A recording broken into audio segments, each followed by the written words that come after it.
सानिया के पास कोई चारा नहीं था। वो तुरंत भागकर लैपटॉप लेने गई और बाहर लेकर आई। उसे डर भी लग रहा था क्योंकि लैपटॉप में उसकी कंपनी की बहुत सारी इंफॉर्मेशन थी, लेकिन अभी अमन को बचाना जरूरी था। सानिया ने लैपटॉप और पेन ड्राइव वेद को दिया तो वेद ने अमन को ऊपर खींच लिया और उसकी गर्दन पकड़कर लिफ्ट की तरफ बढ़ते हुए यशवंत से बोला, मेरा साथ देकर यह मत समझना कि तुम्हें तुम्हारी गलती की सजा नहीं मिलेगी। यशवंत घबरा गया और तभी सानिया ने चिल्लाकर कहा, वेद, ये जंग अभी खत्म नहीं हुई। वेद ने लिफ्ट के अंदर जाते हुए जवाब दिया, सानिया, जंग तो अभी शुरू हुई है और मैं हमेशा जीतने के लिए खेलता हूं। तब लिफ्ट जब बंद होने वाली थी, वेद ने अमन को धकेल कर बाहर फेंक दिया। पूरी सिक्योरिटी तो पहले ही घायल थी, जिन्हें देखकर सानिया गुस्से में बोली, इनको किस बात की सैलरी देते हैं हम? एक लड़के को हैंडल नहीं कर पाए। वो तेजी से अमन के पास भागी जो अभी भी डर से कांप रहा था। इधर बिल्डिंग से बाहर निकलते हुए वेद को अपने हाथ में दर्द हो रहा था। उसके राइट हैंड से काफी खून बह रहा था, लेकिन उसके चेहरे पर मिशन सक्सेसफुल होने की सेटिस्फैक्शन ज्यादा थी। पार्किंग में मयंक अपनी कार में वेट कर रहा था। वेद को देखकर वो तुरंत कार से बाहर आया और वेद के इंजर्ड हैंड को देखकर कहा, ब्रो, ये कैसे हुआ? चलो हॉस्पिटल चलते हैं। लेकिन वेद ने इनकार कर दिया। तब मयंक ने कंसर्न से कहा, ब्रो, आप कितने भी बड़े डॉक्टर क्यों ना हो, खुद को स्टिचेस तो नहीं लगा सकते? देखो कैसे खून बह रहा है, हॉस्पिटल चलना पड़ेगा। तभी वेद के दिमाग में एक शैतानी आइडिया आया। उसकी आंखों में एक मिस्चीवियस चमक थी। उसने मयंक से कहा, हॉस्पिटल बाद में जाएंगे, पहले यशवंत को प्रॉपर सजा देने का टाइम आ गया है। एक काम करो। क्या काम? मयंक ने क्यूरियस होकर पूछा। तब वेद ने उसके कान में कुछ कहा और फिर बोला, उसके बाद ये लैपटॉप और पेन ड्राइव कियारा तक पहुंचा देना, क्योंकि सानिया के लोग मेरा पीछा कर सकते हैं। अब जल्दी निकलो। मयंक को तो कुछ समझ नहीं आ रहा था, लेकिन फिर भी वो निकल गया। उसके जाने के बाद वेद वहां से दूसरे डायरेक्शन में निकला ताकि सानिया के लोगों को चकमा दे सके। रास्ते में वो एक क्लिनिक पहुंचा जहां डॉक्टर उसके इंजर्ड हैंड को टेम्परेरी बैंडेज कर रहा था। तभी रकीम अंदर आया और उसने डॉक्टर को बेहोश कर दिया। ये देखकर वेद हैरानी से बोला, रकीम, तुम यहां क्या कर रहे हो? रकीम एक्साइटेड होकर बोला, मुझे उस मिस्टीरियस फोटो की असली लोकेशन का पता चल गया है। वेद ने तुरंत पूछा, कहां है फोटो? वो उसी फैक्ट्री के नीचे अंडरग्राउंड लैब में है जिसका एड्रेस मैंने तुम्हें दिया था। लेकिन वेद, ये काम मैं अकेले नहीं कर सकता। आई नीड योर हेल्प, क्योंकि वो फैक्ट्री एक्चुअली एक सीक्रेट लैब है। वहां कोई है जो उस फोटो को डिकोड करने की कोशिश कर रहा है। और वेद, अगर फोटो डिकोड हो गई तो इतने सालों की मेहनत सब कुछ तबाह हो जाएगा। वेद ने सख्त लहजे में कहा, तो फिर इंतजार किस बात का है? Let's go.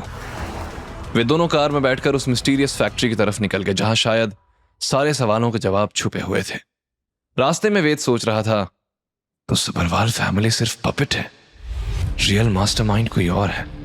शायद वही मिस्टीरियस मैन हो ना हो, दोनों के बीच कोई तो कनेक्शन है। और वो फोटो, उसमें क्या राज छुपा है? शाम के 7 बज रहे थे। वेद और रकीम उस मिस्टीरियस फैक्ट्री के सामने खड़े थे। फैक्ट्री काफी बड़ी थी और चारों तरफ हाई सिक्योरिटी फेंसिंग थी। वेद के राइट शोल्डर पर अभी भी बैंडेज लगी हुई थी, लेकिन उसकी आंखों में डिटर्मिनेशन साफ नजर आ रहा था।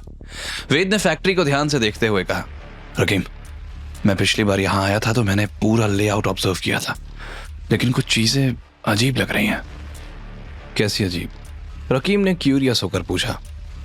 मेन एंट्रेंस पर सिर्फ 4 गार्ड्स हैं, जबकि पहले 10 थे। और सीसीटीवी कैमरास की पोजीशन भी चेंज हो गई है, जैसे कोई हमारा इंतजार कर रहा हो। रकीम ने नर्वस होकर कहा, वेद, ये ट्रैप भी हो सकता है। एक काम करते हैं, दूसरे रूट से चलते हैं, या तुम चाहो तो वापस भी जा सकते हो। ये सवाल पूछते हुए रकीम वेद के जवाब का इंतजार कर रहा था। ऐसा लग रहा था जैसे वो वेद का टेस्ट ले रहा हो कि वेद में हिम्मत है या नहीं। वेद ने अपनी मुट्ठी भींचते हुए कहा, हो सकता है, लेकिन अब पीछे हटने का टाइम नहीं है। रकीम, बताओ, तुम्हें उस सीक्रेट रूट के बारे में कैसे पता चला? रकीम ने हिचकिचाते हुए कहा, वो मैंने रिसर्च की है। फैक्ट्री के पीछे एक ओल्ड ड्रेनेज टनल है जो सीधे बेसमेंट में जाती है। रिसर्च? वेद ने शक भरी नजरों से रकीम को देखा। रकीम ने गहरी सांस लेकर कहा, ठीक है वेद, सच ये है कि मैं इस फैक्ट्री में पहले भी आया हूं। व्हाट? वेद ने शॉक्ड होकर कहा, कब और क्यों? तुम्हारे पापा की डेथ के बाद मैं यहां इन्फिल्ट्रेशन के लिए आया था, लेकिन पकड़ा गया था। तब मुझे पता चला कि इस फैक्ट्री का ओनर धनंजय सबरवाल है।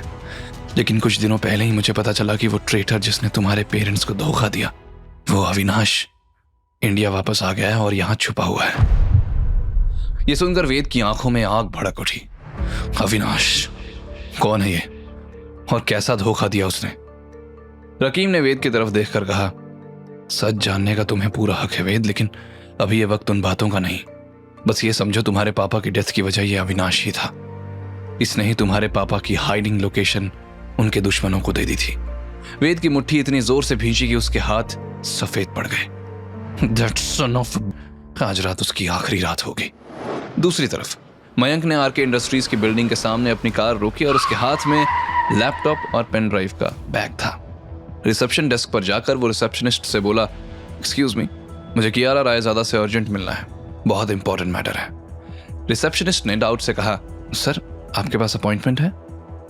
मयंक ने फ्रस्ट्रेशन से कहा, देखो मुझे वेद ने भेजा है और अगर तुमने डिले किया तो जिम्मेदारी तुम्हारी होगी। रिसेप्शनिस्ट ने फोन उठाकर कियारा को इन्फॉर्म किया। कुछ देर बाद उसने कहा, मैडम ने आपको अपने केबिन में बुलाया है। मयंक लिफ्ट में जाते हुए अपने आप से बुदबुदाया, वेद भाई तुम्हारा ये प्लान समझ नहीं आ रहा, लेकिन तुमने जो कहा है वो मैं करूंगा जरूर। कियारा के केबिन में पहुंचकर मयंक ने देखा कि कियारा अपने चेयर पर बैठी हुई थी। उसके चेहरे पर परेशानी साफ नजर आ रही थी। उसके पास ही गबीना भी परेशान बैठी थी। तब मयंक अंदर आया और उसे देखकर कियारा ने पूछा, तुम्हें वेद ने भेजा है? क्यों? मयंक ने लैपटॉप और पेन ड्राइव सामने रखते हुए रूडली कहा, ये वेद ब्रो ने देने को कहा था। कियारा ने जैसे ही पेन ड्राइव देखी उसकी आंखें हैरानी से चौड़ी हो गई। ये उसकी ही पेन ड्राइव थी जिसमें कंपनी की सारी वाइन रेसिपीज थी।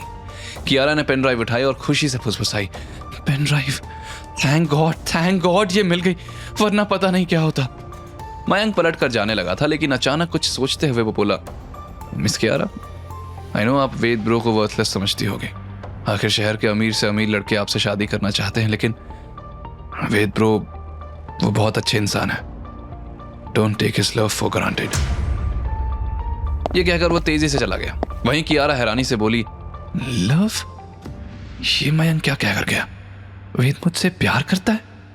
इम्पॉसिबल, जरूर इससे कोई मिसअंडरस्टैंडिंग हुई होगी। फिर उसने लैपटॉप और पेन ड्राइव की तरफ देखा। इतना तो वो जानती थी कि इसे वापस लाना इतना आसान नहीं रहा होगा। वेद ने यह सब कैसे किया और वो बिना बताए क्यों गया? तभी उसे सोच में देखकर गबीना बोली, कियारा अब दादी ना रही, फिर तू वेद के संग क्यों है? कि वो तन्ने बहाने लग गया से? ये क्वेश्चन कियारा को अनकंफर्टेबल कर गया, लेकिन गबीना के मन में कुछ और ही चल रहा था। ये वेद तो घना अजीब बिहेव कर रहा है ऐसे, कोई ना कोई गड़बड़ से है। तभी कियारा कंफ्यूज होकर बोली, गबीना ऐसा नहीं है तो तन्ने के सोचा से? जिंदगी भर उससे साथ रहना से? कियारा ने नाम में सर हिलाया, लेकिन कुछ कह नहीं पाई। उसके मन में अभी भी मिस्टर के की कमांडिंग प्रेजेंस और उसकी मिस्टीरियस पर्सनैलिटी घूम रही थी। और फिर उसकी आंखों के सामने वेद की झलक आई। कियारा खुद अपने आप को समझ नहीं पा रही थी। आगे की कहानी जानने के लिए देखें अगला एपिसोड सिर्फ पॉकेट एफएम के यूट्यूब चैनल पर, और के फॉर किंग के सारे एपिसोड्स को सुनने के लिए डिस्क्रिप्शन में दी लिंक से डाउनलोड करें पॉकेट एफएम ऐप।